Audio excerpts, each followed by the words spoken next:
In 1967, COBRA organised the world's first 10-a-side tournament. In 1992, the competition went international. Today, it attracts some of the very best teams in the world. Stand by for some fearsome opponents and frighteningly fast rugby.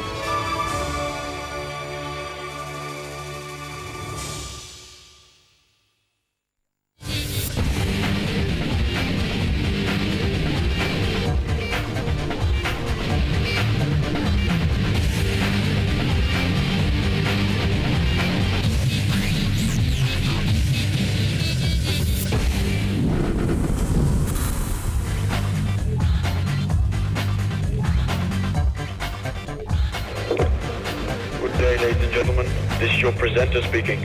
Rugby Show is on the move this week. Malaysian Airlines are taking us to Kuala Lumpur for the Cobra 10s. Well, one short and very comfortable Malaysian Airlines flight later, I'm here in Kuala Lumpur. Merdeka Square to be precise. Now, Merdeka Square was the place where they first raised the flag to signify Malaysian independence. That was way back in 1957, and they erected the world's tallest flagpole to commemorate the event. That's 100 metres high. You won't see me shimming up that thing, but there are plenty of things to do here in Merdeka Square. They have open-air concerts, festivals, they start and end the Malaysian Marathon here. But if all you fancy is a simple British cup of tea, you can pop to the Royal Selangor Club. Well, there are some mouth-watering contests ahead of us here in the Cobra 10s, but there is another big game happening slightly north of here, in England. Wasps take on Leicester. As well as pairing the two most successful clubs in the modern era, the game also had some of England's brightest young talent on display. Tom Rees is just 20 and has made a huge impact since making his first team debut and powered over for Wasps' opening try. Tom Varndale is a year younger and hardly had to move out of first gear to capitalise on Wasps' sloppy play. Rees cut through the Leicester defence for a second before the break. And taking them on through the middle again is Rees for a second try! And another of the Tigers' young England internationals, Harry Ellis, outpaced Paul Saki to make it 23-all at the break. Leicester had sneaked ahead with a penalty before Wasps' star of the first half, Rees, had to leave the field with a suspected fracture. Down came the rain, not that too many minded. Tropical. Well, I'll have a pina colada if this is happening at the Oval. Promise we wouldn't mention it. Couldn't resist it. But neither side could get a grip on the game. It was left to the kickers. Mark van Gisbergen's penalty nudged Wasps in front. 13 out of 13 so far this season for the man that becomes eligible to play for England on Sunday. Andy Goode cancelled that lead and had the chance to win it for Leicester, but he was beaten by the elements and the sides were forced to settle for a draw. 29-all then, Wasps and Leicester, the two top clubs in the Guinness Premiership from last year.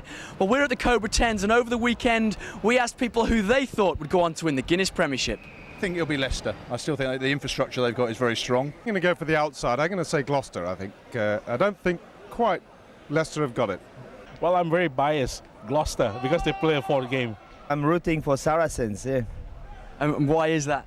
Well, one of my favourite players playing for them, Thomas Castagnet. My heart would think that it'd probably be Leicester, because they always depend on to perform on, but Wasp always manage to do a few more surprises for everybody else. I would hope London Irish, as that's a club that I used to be associated with before coming to Malaysia. Well, even after the weekend's draw, defending Cup champions Wasps have far more support than last year's league victors Leicester, and Saracens were a popular pick, but the rest had scant support.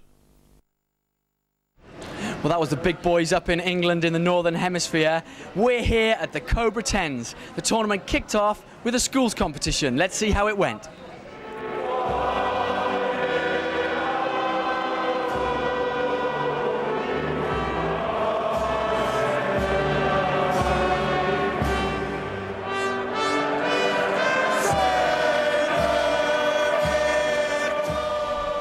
This spirited bunch of boys belong to Broadwater School, situated in Surrey, England. They travelled a distance to compete in the Cobra 10 Schools Rugby Tournament in its second year. There were 7 other teams, 6 Malaysian and 1 from Singapore. But if the English boys came here expecting a walkover, they got a rude awakening. Their Malaysian opponents had a cunning plan to counter the obvious disadvantage they had in size. When we play with this big size player, we have to play it wide and avoid as much contact as possible, because the size will make a lot of difference actually when they contact. So we got to play either deep kicking or play it wide. Speed overwhelmed bulk as Broadwater and Singapore St Andrews got booted out of the competition in the preliminary stage. A resurgence of youth rugby in Malaysia that's not happened overnight. We have about 55 boarding school, which taking rugby as their #1 game. We have coaches or qualified coaches in the school. Then of course with the COBRA helping is in the promoting the game among the school, is helping a lot of, giving a lot of help to the school, especially. And even the next door neighbours were reluctantly impressed. When I see them play tens, because they train a lot and they're very fit and all that, so they could last quite long and everything. In past, it's just been pure ability. I think what we found in this tournament is they're coming up a little bit more technically wise, and that makes it a little bit more difficult for us. Cobra's committed towards promoting local rugby. They rope in international teams like the Penguins to conduct coaching clinics for the young, keen Tyros. This is the 6th session we've done this week, and we've got one more this afternoon, and everybody's really got stuck into what we've tried to achieve when we've been here, and they've all been keen and big enthusiasm, and that's the main thing. The one thing we do say to them when we first meet the young guys is rugby's all about having fun, so let's have fun. If you're not having fun, then what's the point? So it was a glory story for the Malaysians as teams from KL, Negri Sembilan, Terengganu and Putrajaya took the top 4 spots to fight it out in the semis. Cobra cruised to the finals comfortably, winning 22-0 against Zaba from Negri Sembilan. While the team from the East Coast, Sesma, got the better of Shah Alam 8-0. The only try of the match was scored by Muhammad Saifiq Aidam. In the final, the Terengganu team Sesma got off to a promising start with a nice drop goal, but then it was all one-way traffic. Cobra, the under-16 champions for 2005. Now the Cobra 10 has come a long way in a very short time indeed. It really is a 5-star experience now, both on and off the field. Players and officials this year have been put up in the spectacular Sunway Pyramid Towers, and I can tell you what, this resort has got a lot more to offer than a spectacular view.